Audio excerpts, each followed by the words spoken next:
मंजू और निशा कहने को तो ननंद भाभी थी, लेकिन दोनों का बॉन्ड बहुत अच्छा था। दोनों एक दूसरे से बहुत प्यार से रहती थी, लेकिन मंजू अपनी ननंद की शॉपिंग करने वाली आदत से बहुत परेशान रहती थी। एक दिन वो अपने ऑफिस की मीटिंग में बैठी थी, तभी निशा का फोन आता है। मैं अभी बात नहीं कर सकती, मीटिंग में हूँ, बाद में बात करती हूँ। भाभी, मेरी बात तो सुनो। मैंने आपसे बात करने के लिए फोन नहीं किया, बल्कि आपसे मुझे कुछ और काम है। मैं अभी तुम्हारा कोई काम नहीं कर सकती, मेरी मैडम गुस्सा करेंगी। मैं तुमसे घर आकर बात करती हूँ। भाभी, मैंने एक पार्सल मंगवाया था। आपके पास एक ओटीपी आया होगा, मुझे वो ओटीपी बता दो बस। बाकी आप करो अपनी मीटिंग। मुझे कोई शौक नहीं लग रहा आपको परेशान करने का। निशा, तुम समझने की कोशिश करो, मैं अभी तुम्हें ओटीपी नहीं बता सकती। आप ये कैसी बातें कर रहे हो भाभी? अगर आप ओटीपी नहीं बताएंगी तो मेरा पार्सल वापस चला जाएगा। प्लीज भाभी, मुझे ओटीपी बता दो। तुम मुझे जरूर बॉस से डांट खिलवाओगी। रुको, अभी तुम्हें मैसेज करती हूँ। भाभी, जितनी देर में मैसेज करोगी उतनी देर में तो मुंह से बता दोगी। ठीक है मेरी माँ, रुको बताती हूँ। मंजू अपने बॉस की नजर से बचकर छुपकर अपनी ननंद को ओटीपी बताकर जैसे ही फोन रखती है, तभी मंजू की बॉस उसके सामने आकर खड़ी हो जाती है। मंजू, अगर आपको काम नहीं करना है तो जाओ, ऑफिस मत आया करो, क्योंकि हमें अपने ऑफिस में काम करने वालों की जरूरत है, काम चोरी करने वालों की नहीं। मैडम, आप मुझे गलत समझ रही हैं। मैं चोरी नहीं कर रही थी। वो मेरी ननंद ने कोई पार्सल मंगवाया था और मेरा नंबर दे दिया था। मैं तो बस उसे ओटीपी बता रही थी। सॉरी मैडम, आगे से नहीं होगा। अच्छा, तो आपको अपनी ननद को ओटीपी बताना ज्यादा जरूरी काम लग रहा है, लेकिन मीटिंग पर ध्यान देना बिल्कुल भी नहीं। हे भगवान, लगता है बात करके गलती कर दी। मुझे इन्हें सच नहीं बोलना चाहिए था। सच बोलकर अब खुद ही फंस गई। मंजू बोलिए, मैं आपसे बात कर रही हूँ, आप कुछ बोलोगी? आपकी वजह से मीटिंग में बैठे सभी लोग परेशान हो रहे हैं। मैडम, आप मुझे गलत समझ रही हैं। सॉरी बोलती हूँ मैं आपसे। मुझे ना आपकी सॉरी की कोई जरूरत नहीं है। आप एक काम करिए, आपको जो काम जरूरी है ना, आप वही काम करिए। आज मैं आपको ऑफ देती हूँ, आराम से आप घर जाइए और अपनी ननद के साथ एंजॉय करिए।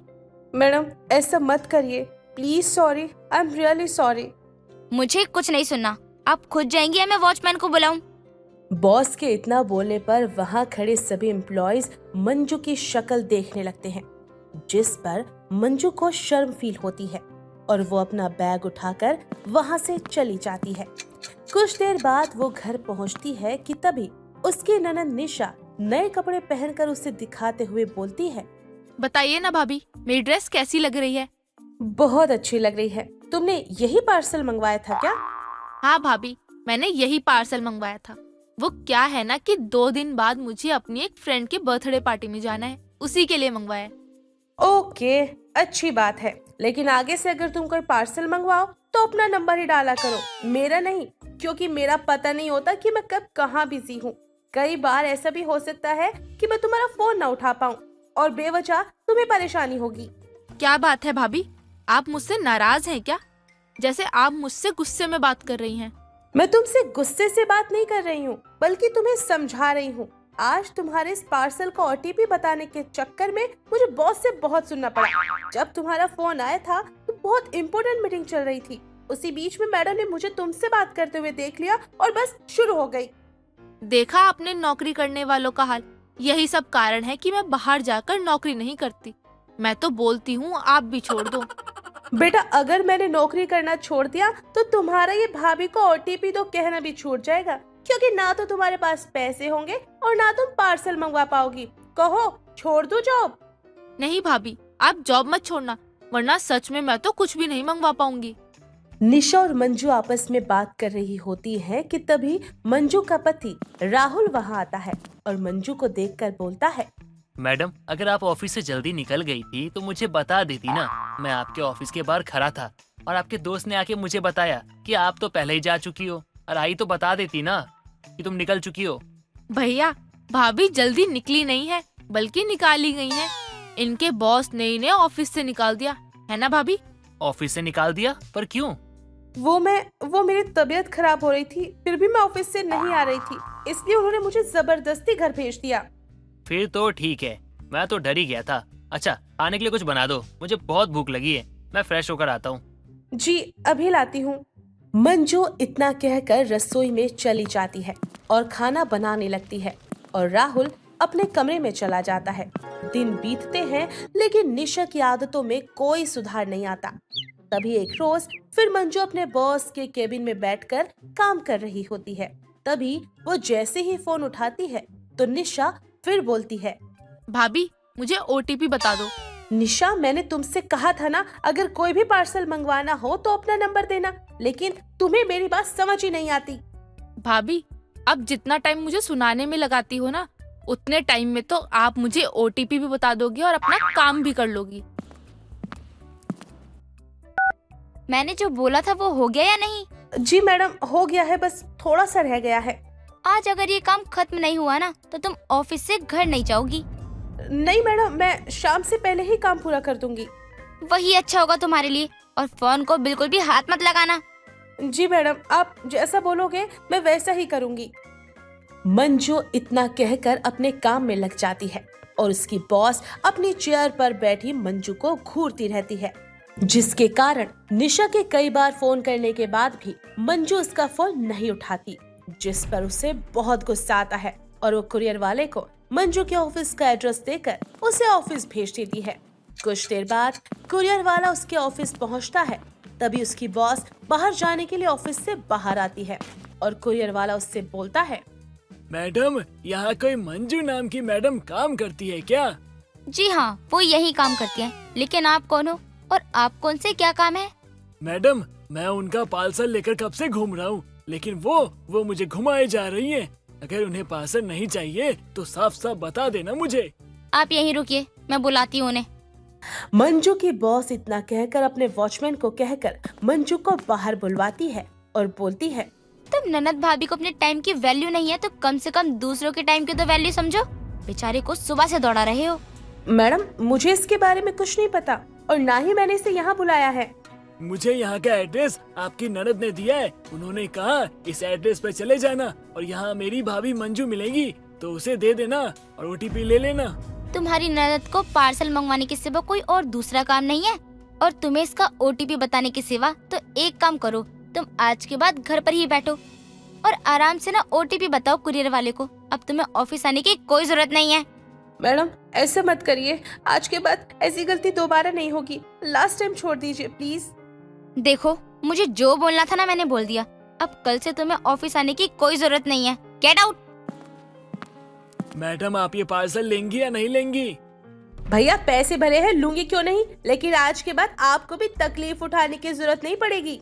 मैडम मुझे क्या तकलीफ होगी, मेरा तो ये काम है, मुझे तो करना ही पड़ेगा ना। कुरियर वाला इतना कहकर वहाँ से चला जाता है। मंजू भी अपनी ननंद का पार्सल लेकर घर चली जाती है, जहाँ पहुंचकर वो निशा से बोलती है, जिस चीज का डर था वही हो गया। ये पार्सल अब आखिरी पार्सल है। तुम्हारे इस पार्सल और ओटीपी बताने के चक्कर में मेरी नौकरी चली गई। अब बैठो तुम आराम से। ये क्या हो गया? ऐसा नहीं होना चाहिए। अब तो जो होना था हो गया। अच्छी बात यह है कि मैं भी रोज डांट सुन सुनकर परेशान हो गई थी। मंजू इतना कहकर अपने कमरे में चली जाती है। अपनी भाभी का उदास चेहरा देख निशा को भी अपनी गलती का एहसास होता है, लेकिन तब तक मंजू की नौकरी जा चुकी होती है। चांदनी अपने कमरे में शीशे के आगे खुद को निहार रही थी। तभी वहाँ उसका पति पुनीत आता है और उसे देखकर कहता है, अरे चांदनी, तुम अभी तक तैयार नहीं हुई और कितना मेकअप करोगी? माँ नीचे तुम्हारा इंतजार कर रही है। तुम्हें तो हर चीज की जल्दी ही रहती है। कुछ दिनों पहले तो ही हमारी शादी हुई है और अब नई नवेली दुल्हन हूँ, तो ज्यादा किसी ने मुझे देखा भी नहीं है, तो अच्छे से तैयार होके जाऊंगी ना। आज तो सब मुझे ही देखेंगे दुल्हन से ज्यादा। हे भगवान, ये औरत भी ना, इनका तो सिंगार पिटार कभी खत्म ही नहीं होता है। अब जल्दी से चलो भी, और हाँ, ये घूंघट जरूर कर लेना। ये क्या कह रहे हो, घूंघट कर लूं? तुम्हें पता भी है पूरे 4 घंटे लगे हैं मुझे ये मेकअप करने में, और तुम कह रहे हो कि मैं इसको छुपा लूं इस घूंघट में? बिल्कुल नहीं। अरे अच्छा नहीं लगता है ऐसे। अब बड़े बूढ़े लोग होंगे वहाँ, समझा करो थोड़ा। मुझे कुछ नहीं पता, मैं कोई घूंघट नहीं करने वाली हूँ बस। यहाँ दोनों बात कर ही रहे थे, तभी वहाँ सीढ़ियों से पुनीत की माँ चढ़ती हुई पुनीत और चांदनी के कमरे में आती है और दोनों को बात करता हुआ देखकर कहती है, बहू, अभी तक तू तैयार नहीं हुई क्या? सभी शादी में चले गए हैं, बस हम दोनों ही बचे हैं। नहीं माँ जी, मैं तो कब की तैयार हूँ। चलिए चलते हैं। रुक बहू, कुछ कमी लग रही है। क्या कमी लग रही है माँ जी? मैंने तो पूरा मेकअप भी अच्छे से किया है, सब कुछ लगाया है। तभी जानकी चांदनी के पास जाती है और उसकी साड़ी का पल्लू उठाकर चांदनी को लंबा सा घूंघट कर देती है और कहती है, अरे वाह, अब बहुत अच्छी लग रही है। ऐसा लग रहा है जैसे मेरी बहू से ज्यादा तो कोई और हो ही नहीं सकता सुंदर। सही कहा माँ, बहुत सुंदर लग रही है चांदनी।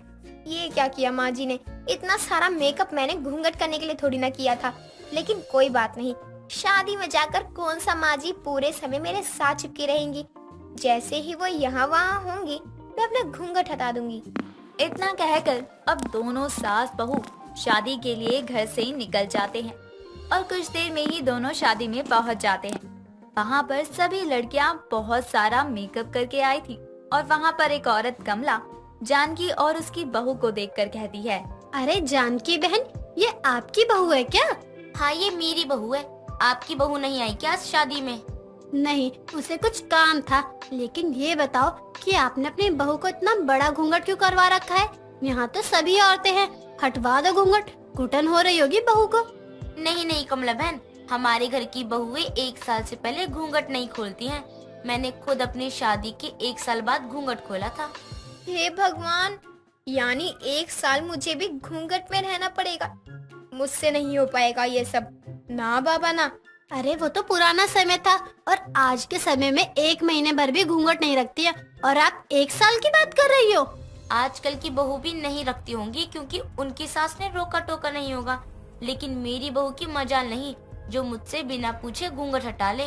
जानकी और कमला को बात करता देखकर चांदनी मौका देखते ही अपना घूंघट हटाने की कोशिश करती है। तभी जानकी उसका हाथ पकड़ लेती है और घूंघट को और नीचे कर देती है। यही नहीं, जानकी जहाँ जहाँ भी जा रही थी वहाँ वहाँ पर चांदनी को अपने साथ लेकर जाती है। चांदनी को 1 मिनट का भी समय नहीं मिलता कि वो अपना घूंघट हटा ले। यूं ही कुछ देर और हो जाती है और जानकी उसकी बहू दोनों ही घर वापस आ जाते हैं। घर आने के बाद चांदनी गुस्से में अपने कमरे में जाती है और पल्लू हटाकर अपने पति से कहती है, आज तो मेरा दिमाग ही खराब हो गया। इतना सारा मेकअप करके गई थी ताकि सुंदर दिखूं, लेकिन माँ जी ने 1 मिनट को भी मुझे घूंघट हटाने नहीं दिया। पूरे समय मेरे साथ चिपकी रही। क्यों, मजा है ना माँ के साथ शादी में जाने में। मेरी माँ बहुत अच्छी सास है और अपनी बहू का भी बहुत ध्यान रखती है। हाँ, वो तो देख लिया मैंने, कितना ध्यान रखती है। एक पल को भी मुझे सर से घूंघट नहीं हटाने दिया। इसमें गलत क्या है? ये तो बहुत अच्छा है कि माँ तुम्हारे चांद जैसे चेहरे को दुनिया वालों की बुरी नजर से बचा रही थी। तुम्हें तो उनको थैंक्स कहना चाहिए। तो पूरा दिन मेरा दिमाग खराब कर दिया तुम्हारी माँ ने। ऊपर से तुम कह रहे हो कि मैं थैंक यू कहूँ? बिल्कुल नहीं। अगर माँ जी चाहती हैं कि मैं घूंघट करके रखूं, तो मैं भी यही करूंगी। लेकिन एक दिन वो खुद इस घूंघट को हटवाएंगी, ये मेरा उनसे वादा है। इतना कहकर अब चांदनी सोने चली जाती है। यूं ही दिन गुजर जाता है। अगली सुबह जानकी के घर में कुछ मेहमान आते हैं और जानकी चांदनी से सभी के लिए चाय नाश्ता लाने को कहती है। चांदनी लंबे से घूंघट में सभी के लिए चाय नाश्ता लेकर आती है और घूंघट की वजह से कुछ ना दिखने पर वो चाय की ट्रे एक मेहमान पर ही गिरा देती है। तभी जानकी कहती है, अरे बहू, ये क्या कर दिया? मेहमानों पर चाय गिरा दी। तुझे दिखाई नहीं दे रहा क्या? सॉरी माँ जी, इतना लंबा घूंघट है कि रास्ता नजर ही नहीं आ रहा है, इसलिए गलती से चाय गिर गई। मैं अभी दूसरी चाय बनाकर लाती हूँ। पहले तू इनको बाथरूम लेकर जा ताकि ये अपने कपड़े साफ कर सकें। ठीक है माँ जी, चाय मैंने गिराई है तो बाथरूम तक भी मैं ही ले जाती हूँ। क्या करूँ, अब ये घूंघट तो आफत बनता जा रहा है। इतना कहकर चांदनी वहाँ से चली जाती है। अब यूं ही कुछ दिन बीतते हैं, जिसके बाद चांदनी किचन में अपना लंबा घूंघट करके खाना बना रही थी। रात का समय होने के बाद चांदनी सभी के लिए खाना लेकर आती है। जैसे ही जानकी अपने मुंह में खाने का एक निवाला डालती है, वैसे ही वो उसे थूक कर कहती है, अरे बहू, ये तूने खाना बनाया या जहर? खाने में कितना नमक है? माँ जी, इसमें मेरी कोई गलती नहीं है। मैंने तो सही से ही खाना बनाया था। अब क्या करूं? घूंघट की वजह से कुछ दिखा ही नहीं, तो मुझसे नमक ज्यादा डल गया होगा। हे भगवान, क्या करूं इस लड़की का। सब समझती हूँ, ये सब इसकी घूंघट हटाने की चालाकी है, तभी ये मुझे परेशान कर रही है। लेकिन मैं भी इसकी सास हूँ, इसको घूंघट नहीं हटाने दूंगी। अब तो माँ जी को ये घूंघट हटवाना ही पड़ेगा। आज तो हो गया बहू, लेकिन आगे से ध्यान रखकर खाना बनाना ठीक से, और जब खाना बनाओ तो घूंघट ऊपर कर लेना, बाकी टाइम घूंघट 1 इंच ऊपर ना हो। खड़ूस कहीं की, अब भी नहीं मानी है, लेकिन एक दिन जरूर इससे अपनी बात मनवा कर रहूंगी। ऐसे ही एक दिन और बीत जाता है और अगली सुबह जब जानकी बाजार सामान लेने के लिए जा रही थी, तभी चांदनी उसे रोकते हुए कहती है, माँ जी, आप आज कहाँ जा रही हैं? बहू बाजार जा रही हूँ कुछ सामान लेने, तुझे कुछ मंगवाना है क्या? माँ जी, मैं भी आपके साथ चलती हूँ, मुझे कुछ सामान लेना है। ठीक है बहू, लेकिन ये घूंघट ऊपर नहीं होना चाहिए, ठीक है ना? हाँ माँ जी, 1 इंच भी ऊपर नहीं होगा, आप चिंता मत करो। इतना कहकर अब दोनों सास बहू बाजार के लिए निकल जाती हैं। जहाँ सास आगे आगे और बहू पीछे पीछे चल रही थी। घूंघट होने की वजह से चांदनी को रास्ता भी सही से नहीं दिख रहा था और आगे एक बड़ा सा गड्ढा था। तभी चांदनी अपनी सास की साइड से चलने लगती है और अचानक से वो जानकी को टक्कर मार देती है, जिससे कि जानकी गड्ढे में जा गिरती है। हाय राम, मर गई, मेरी कमर टूट गई। बहू तुझे दिख नहीं रहा क्या? मुझे धक्का दे दिया। माँ जी, जब से शादी हुई है तब से इस घूंघट की वजह से मुझे तो अपना चेहरा भी नहीं दिखता है, तो मैं आपको कैसे देख पाऊंगी? अरे ये सब छोड़, मुझे उठा यहाँ से। माँ जी, उठाने के लिए भी तो एक घूंघट उठाना पड़ेगा ना, और घूंघट में 1 साल तक नहीं उठा सकती। अरे मेरी माँ, हटा दे घूंघट, अब नहीं कहूँगी घूंघट करने को, बस मुझे यहाँ से निकाल दे। अपनी सास की बात सुनकर चांदनी खुशी से घूंघट हटाकर अपनी सास को गड्ढे से बाहर निकालती है। काम्या अपने 2 भाइयों रवि और कुणाल की इकलौती बहन थी। बड़े भाई रवि की अभी अभी शादी हुई थी। घर में अपनी भाभी अनीता का स्वागत करते हुए कामना कहती है, आइए भाभी, आपका इस घर में स्वागत है। वाह बेटा, भाभी के आते ही भाई को भूल गई। भाई लाया तेरी भाभी को इस घर में, मेरा भी स्वागत कर। हाँ हाँ पता है, लेकिन अब तो पूरा दिन भाभी घर में रहेंगी मेरे साथ, तो मुझे तो उनसे दोस्ती करनी ही है, इसलिए आप भूल जाओ अब अपनी बहन को, मैं तो भाभी की साइड रहूंगी। अब अगर आप सभी की बातें हो गई हो तो रवि के कमरे में चले, मुझे आराम करना है, मैं बहुत ज्यादा थक गई हूँ। सॉरी भाभी, हम बातों बातों में भूल ही गए कि आप थक गई होंगी। चलिए मैं आपको आपके कमरे में लेकर चलती हूँ। काम्या अपनी भाभी को उसके कमरे में छोड़ कर आती है। अनीता स्वभाव से चिड़चिड़ी किस्म की थी और काम्या को अपने भाइयों के इतने क्लोज देखकर उसको जलन होती थी, जिसके चलते रवि और कुणाल के घर से जाते ही अनीता अपनी ननद काम्या पर अत्याचार करती थी, उससे सारे घर का काम करवाती। ऐसे ही एक दिन काम्या को अपनी एक किताब के लिए कुछ पैसे की जरूरत थी, जिसके लिए वो अपनी भाभी के पास जाकर कहती है, भाभी मुझे कुछ पैसे दे दो, मेरे एग्जाम आने वाले हैं, दोस्तों ने एक किताब बताई है वो लेनी है, उसी में से ऑलमोस्ट एग्जाम आएगा। क्या बोला? पैसे? पेड़ लगा है क्या पैसों का? कोई पैसे नहीं है मेरे पास, समझी? और जा जाकर काम कर घर के, कोई जरूरत नहीं है पढ़ने की। सर चढ़ा रखा है इन भाइयों ने इसको। बेचारी काम्या अपनी भाभी के ऐसे कड़वे बोल सुनकर वहाँ से चली जाती है और सोचती है कि अपने दोस्तों से ही कुछ समय के लिए किताब ले आए। इसके लिए वो घर से निकल जाती है, लेकिन रास्ते में बस स्टैंड पर उसे एक अनजान औरत मिलती है, जो उससे कहती है, बेटा ये मेरा पर्स पकड़ना, मैं अभी आ रही हूँ, बस थोड़ी देर में। अरे लेकिन आंटी, वो औरत काम्या की एक नहीं सुनती और उसे अपना पर्स पकड़ाकर चली जाती है। बहुत देर हो जाने के बाद भी जब औरत नहीं आती तो ये देखकर काम्या खुद से कहती है, वो आंटी तो आई ही नहीं, अब क्या करूँ इस पर्स का? खोलकर देखूं, उनका एड्रेस तो होगा ही, दे आऊंगी। वैसे भी बहुत देर हो गई है, घर नहीं पहुँची तो भाभी भी सुनाएगी। काम्या मजबूरी में उसका पर्स खोलती है, लेकिन उसके पर्स में कुछ नहीं होता, एकदम खाली पर्स था वो इस पर्स को पुलिस स्टेशन भी लेकर नहीं जा सकती थी, क्योंकि पर्स में तो कुछ था ही नहीं। इसलिए वो पर्स लेकर घर लौट आती है, जहाँ उसकी भाभी उसे इतनी देर बाद घर आते हुए देखकर कहती है, वाह मैडम जी, कहाँ घूमकर आ रही हो? घर का होश नहीं है तुम्हें? बताओ तुम्हारे भैया को कि तुम किस तरह आवारा हो रही हो। भाभी, मैं अपनी दोस्त के घर से वही किताब लेने गई थी जिसके लिए आपने पैसे देने से मना किया था। अच्छा ताना मार रही है। ये तो बता, तेरी दोस्त ने वो वाली किताब दी? बता ना, दी? वो ला दिखा पर्स, मैं खुद ही देख लेती हूँ। अनीता जैसे ही पर्स खोलती है तो उसमें किताब होती है और काम्या ये देखकर हैरान रह जाती है कि कुछ देर पहले तो ये पर्स बिल्कुल खाली था। अनीता के सामने काम्या कुछ नहीं कहती और वो पर्स लेकर कमरे में चली जाती है और उसे खोलने के बाद किताब को निकाल कर खुद से कहती है, ये किताब आखिर इस पर्स में आई कैसे? क्योंकि ये तो बिल्कुल खाली था। ये क्या हो रहा है मेरे साथ? काम्या ये सोचने में लगी ही थी कि तभी उसे अनीता काम के लिए आवाज लगाती है और वो पर्स अपनी अलमारी में रख कर चली जाती है।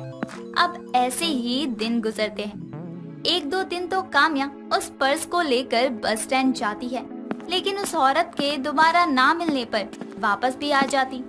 और ऐसे ही एक दिन वो अपने कमरे में बैठे बैठे सोचते हुए खुद से कहती है, भैया का जन्मदिन आने वाला है। काश मेरे पास कुछ पैसे होते तो मैं भैया के लिए वो गिफ्ट लेती जो उनको चाहिए था। लेकिन अब तो भाभी मुझे खुद के खर्चे के लिए भी पैसे नहीं देती। काम्या के इतना कहते ही उसके बगल में रखे हुए पर्स से एक रोशनी निकलती है। ये देखकर काम्या हैरान रह जाती है और उसी समय वो पर्स खोलकर देखती है तो उसमें पैसे होते हैं। ये देखकर काम्या हैरान होकर कहती है, ये पर्स तो जादुई है। हे भगवान, अब पता चला कि उस दिन इसमें किताब कहाँ से आई थी। लेकिन क्या ये मेरे कहने से कुछ भी ले आता है? एक बार ट्राई करती हूँ। काम्या अपने जादुई पर्स को दोबारा आजमाते हुए उसमें से एक सोने की अंगूठी निकालने की मांग करती है और जब वो ये बोलकर पर्स खोलती है तो उसमें सच में सोने की अंगूठी होती है। ये देखकर काम्या की खुशी का कोई ठिकाना ही नहीं होता। अब वो पर्स से वो अंगूठी और पैसे निकाल के उसे वापस से अलमारी में रख देती है और अगले दिन अपने भाई के जन्मदिन पर उसके लिए एक अच्छा सा तोहफा लेकर जाती है, वो भी एक महंगी सी वॉच। ये देखकर अनीता मन ही मन कहती है, इस पर पैसे कहाँ से आए? मैंने तो पैसे दिए ही नहीं थे इसको। वाह छोटी, ये तू कहाँ से लाई? पता है तुझे कितने समय से मैं ये वॉच लेना चाहता था। थैंक यू सो मच मेरी बहना। भैया, मुझे खुशी है आपको पसंद आई। मैंने कई बार आपको इस वॉच को फोन में देखते हुए देखा था, इसलिए सोचा पैसे जोड़ के आपको दे दूं। हाँ, देखो तो कैसे नंबर बना रही है अपने। इसको तो मैं कल बताऊंगी। अनीता अपने पति के सामने तो कुछ नहीं कहती। अगले दिन रवि और कुणाल के घर से जाने के बाद अनीता काम्या के कमरे में जाती है, जहां वो छुपकर देखती है कि काम्या पर्स से बातें कर रही है। जादुई पर्स, तुम्हारा बहुत बहुत शुक्रिया। भैया को उन पैसों से लिया तोहफा बहुत पसंद आया, लेकिन मुझे माफ करना, मैंने झूठ बोला कि वो पैसे मैंने जोड़े थे, जबकि वो पैसे तो तुमने मुझे दिए थे। काम्या की जादुई पर्स से सारी बातें अनीता सुन लेती है, जो कमरे के बाहर खड़े खड़े खुद से कहती है, अच्छा, तो मेरी ननद के पास ये जादुई पर्स आ गया है। जब ही तो कहूँ, इसके पास अचानक से ये पैसे कहाँ से आ गए? अब तो ये पर्स मैं ही लेकर रहूंगी। अनीता उस समय तो वहाँ से चली जाती है, लेकिन जब काम्या किसी काम से बाहर गई थी, तब अनीता पीछे से उसके कमरे में जाती है और काम्या का जादुई पर्स चुरा लेती है और जल्दी से अपने कमरे में जाकर कमरे को बंद करके उस पर्स से कहती है, हे जादुई पर्स, मुझे बहुत सारे पैसे दे दो। अनीता इतना बोलकर पर्स खोलती है और देखती है तो उसमें कुछ नहीं होता, जिसके बाद अनीता दोबारा से कोशिश करते हुए कहती है, जादुई पर्स, सुना नहीं तुमने? मुझे बहुत सारे पैसे चाहिए। इस बार भी पर्स खोलने पर अनीता के हाथ कुछ नहीं लगता। ये देखकर अनीता गुस्से में कहती है, पक्का ये जादुई पर्स सिर्फ मेरी ननद की ही सुनता होगा। आज आने दो उसको, उससे ही इस जादुई पर्स में से पैसे निकलवाऊंगी मैं। अनीता अब बेसब्री से काम्या का इंतजार करती है और कुछ देर में जब काम्या घर आती है तो अनीता उससे कहती है, अरे ननद जी आ गई, आओ आओ, अब जरा इस जादुई पर्स से मुझे कुछ पैसे मांग कर तो दो। भाभी, आप ये कहाँ मिला आपको? कैसे पता आपको इसके बारे में? ज्यादा बकवास मत करो कि कैसे पता क्या पता। चुपचाप जो बोला है वो करो। नहीं भाभी, मैं ऐसा कुछ नहीं करूंगी। आपको मुझे जो बोलना है बोल लो, लेकिन मैं बिना वजह इस जादुई पर्स का आपको फायदा नहीं उठाने दूंगी। अच्छा बेटा, मेरी बिल्ली मुझी से म्याऊं। लगता है तेरी खाल मसाला मांग रही है। रुक, तुझे तो मैं बताती हूँ। अनीता काम्या पर हाथ उठाने लगती है और उसे बालों से पकड़कर घसीटने भी लगती है। तभी काम्या कहती है, भाभी छोड़ दो मुझे, भैया आ गए और उनको पता चला कि आपने मेरे ऊपर हाथ उठाया है तो वो आपको बहुत बुरा भला बोलेंगे। तेरे भैया को बताएगा कौन? तू? हाँ, तुझे तो मैं बोलने के लायक ही नहीं छोड़ूंगी। अनीता के इतना बोलते ही अचानक वहाँ रवि और कुणाल आ जाते हैं और रवि अनीता को काम्या के बालों से पकड़कर घसीटते हुए देखकर कहता है, अनीता, ये सब क्या है? छोड़ो मेरी बहन को। आप? रवि को देखकर अनीता काम्या को छोड़ देती है और काम्या भागकर कुणाल के गले लग जाती है। अपनी बहन के आंसू देखकर कुणाल गुस्से में कहता है, भाभी, जिस बहन पर आज तक हमने हाथ तक नहीं उठाया उसको आपने इतना मारा? बस भैया, आज इस घर में या तो ये रहेगी या मैं और काम्या। मेरी आप पूरी बात सुनिए, मैं तो बस अनीता, कुछ मत बोलो, क्योंकि जो मुझे देखना था, सुनना था, मैं देख सुन चुका हूँ। अब मैं तुम्हारी एक बात भी नहीं सुनूंगा। अपना सामान बांधो और निकल जाओ यहाँ से। रवि अनीता की एक नहीं सुनता और उसे घर से निकाल देता है और कुछ ही समय में उसे तलाक भी दे देता है। तो वहीं काम्या अपने घर के हालात देखकर जादुई पर्स से अपने भाइयों की खुशी मांगती है, जिसके चलते रवि और कुणाल की जिंदगी में बहुत ही अच्छी लड़कियां आती हैं। कुछ समय बाद रवि की दूसरी शादी हो जाती है और कुणाल भी शादी कर लेता है, जिसके बाद दोनों की बीवियां काम्या को अपनी बहन की तरह रखती और काम्या को कभी उस जादुई पर्स को इस्तेमाल करने की नौबत ही नहीं आती।